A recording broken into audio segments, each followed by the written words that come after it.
Bonjour, voici un aperçu des différents points que nous verrons ensemble dans notre prochain rendez-vous. Donc nous parlons bien sûr des jardins thérapeutiques et de l'espace paysager qui y sera consacré. Nous verrons aussi concernant l'hortithérapie l'usage de potagers sur pied de façon pour y mettre différentes plantes, y compris des fleurs. Et bien sûr nous parlons des parcours psychomoteurs.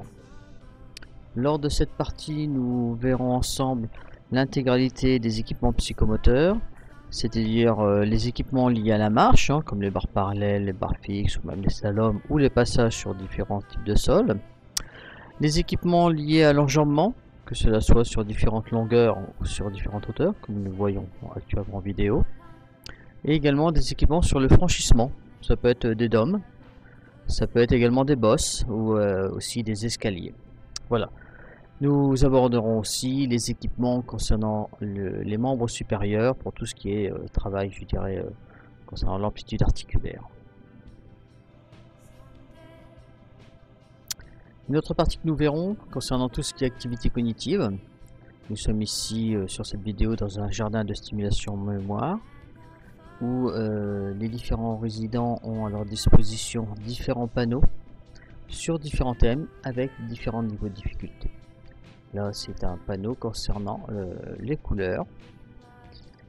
D'autres thèmes, ici par exemple concernant les chiffres, où il faut associer un curseur mobile sur lequel est indiquée une quantité, qu'il faut donc associer au pictogramme représentant cette quantité. Comme on le voit ici, voilà. Le curseur 1, voilà les différents curseurs avec la quantité représentée. Nous des thèmes différents aussi, là avec des formes qui peuvent être simples, des formes qui sont juste à poser, mais également des formes enchevêtrées comme on le voit ici à droite. Donc ce qui donne toute une possibilité de différents niveaux de difficulté.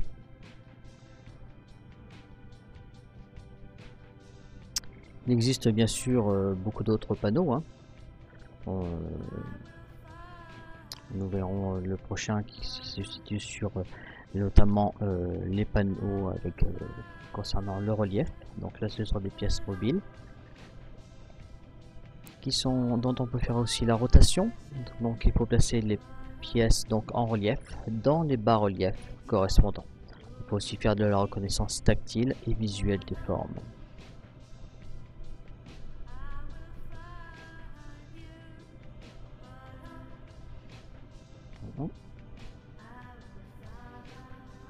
Un autre équipement un peu plus compliqué concernant la lecture.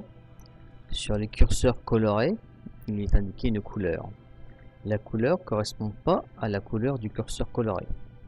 Donc il faut reproduire une séquence qui peut être simple ou complexe en associant les mêmes couleurs écrites ou les mêmes couleurs par rapport aux indications colorées. Voilà. Un autre thème, notamment pour les malades d'Alzheimer, qui permet de savoir se situer dans l'espace et le temps. Le temps, c'est le temps qu'il fait au niveau de la météo. C'est aussi le temps qui passe avec les jours de semaine qui sont indiqués dans le bas du panneau. Savoir se situer dans l'espace, c'est aussi l'endroit où on se situe, là où on a vécu. Donc il y a toute une possibilité d'animation autour de ce panneau qui permet de stimuler différentes formes de mémoire.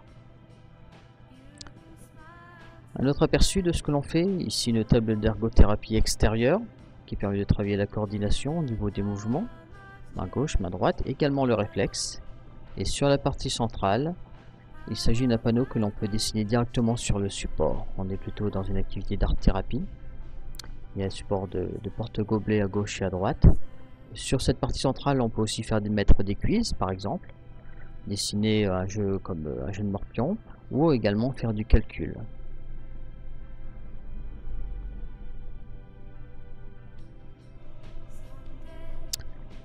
Nous verrons ensemble aussi les jeux à vocation thérapeutique. Il est important, je dirais, on est là aussi pour s'amuser, prendre un moment agréable. Un xylophone.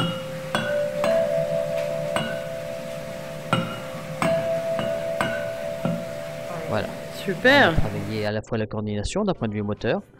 On a travaillé la mémoire dans sa forme d'une imitation de l'exemple que l'on a donné, et on a travaillé aussi une mémoire plus ancienne qui est les mélodies. Voilà. D'autres exemples encore que nous verrons ensemble, comme ici par exemple un baby-foot, mais il existe d'autres, il y a d'autres jeux que ça. Hein. Voilà, ça permet d'un point de vue moteur de pousser, de tirer, voilà, de tourner, le mouvement de pronation et de supination. C'est aussi un moment, je dirais, agréable que l'on peut passer, je dirais, en groupe, donc intéressant au niveau de la socialisation. Un moment qu'on peut passer aussi en famille. D'autres exemples de jeux, pour travailler cette fois-ci la coordination et la mémorisation, je dirais même la discrimination visuelle, donc chaque trou a une dimension différente. Donc il faut bien choisir le bon ballon par rapport au bon trou aussi. On peut aussi, à titre d'exercice, passer par exemple une balle de tennis de trou en trou, d'une main avec l'autre main.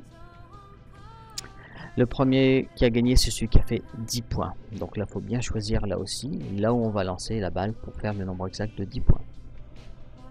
Les équipements que nous présentons ont souvent été faits à partir de cahiers des charges. Ce sont des choses qui nous ont été demandées par différents soignants, que ce soit des ergothérapeutes, des psychomotriciens, des kinés, également des éducateurs en sport adapté. Donc à partir de ce cahier des charges, nous travaillons sur un projet qui nous permet de vous présenter par exemple 7 équipements qui s'appellent pétanque et basket. Où on voulait retrouver le geste de la pétanque sur la partie horizontale et sur la partie verticale un jeu de basket sans la possibilité de mettre en échec. Donc on a une partie qui est large, ça permet de large et on fait 1 point, 2 points ou 2 points. Voilà, donc le premier qui a gagné est toujours le même principe, c'est celui qui fait 10 points. La balle revient donc directement sur le plan incliné, ce qui est pratique. Là voilà, on reproduit le geste de la pétanque. Et quand la balle tombe dans le trou, voilà, c'est indiqué le nombre de points correspondants.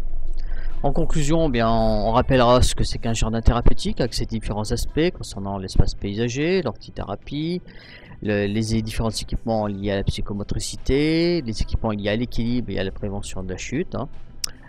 Bien sûr, et les activités cognitives, motrices et surtout ludiques. Voilà, c'est un petit extrait de ce que nous verrons ensemble, enfin je l'espère. Donc je vous invite donc à me contacter pour que l'on puisse en discuter ensemble. A très bientôt. Merci.